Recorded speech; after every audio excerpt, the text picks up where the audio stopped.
My name's Tom Dean, I'm a swimmer and I won 2 golds at the Tokyo Olympics. My first memory of my Olympic dreams, probably like my first time getting in a pool. I remember asking my mum, how do I get to the Olympics? How do I get to the Olympics? And then as you get older, it's like, oh my goodness, you imagine winning a medal, you imagine winning an Olympic gold. And then a few years before the Olympic Games, my coach said, you need to start thinking about winning the Olympic Games because the way your times are going, that's where you're headed. And when he said that, it was like, wow, this could actually be a possibility. And it just made me work even harder and kind of chase that dream.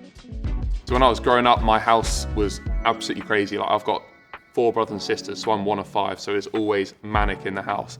And when I was really young, I used to share a room with my 2 younger brothers. We had bunk beds, but when I got a bit older, I got my own room, and I was like, right, this is my space.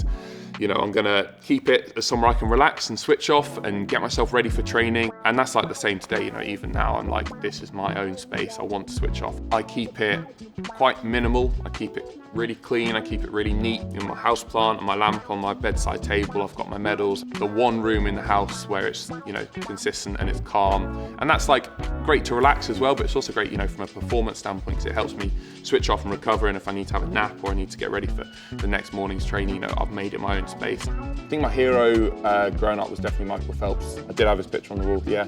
You know, obviously in 2008 he got the 8 gold medals, which just like set the world on fire. That was the first swimming competition I ever watched, and it really, really inspired me. And I'm trying to go on and win loads of different events now, and I'm trying to do more and more events at the next Olympic Games. So I'm realizing just how tough it is to back up one event after another after another. At the Olympic Games, obviously we're racing really early in the morning, we're racing really late at night, and I'm taking caffeine, I'm having coffees before a race and stuff, so you're on a really, really big high. So when you get back, like, a solid night's sleep is just so, so important. So my evening routine's exactly the same every single night. I'm in bed, 10 p.m, pretty much on the dot, you know, because I need to get a solid night's sleep. I'm up at 6:45 the next morning, just switching off, decompressing, you know, completely relaxing, maybe watch something on TV, maybe have a chamomile tea, and then I'm in bed at 10 p.m.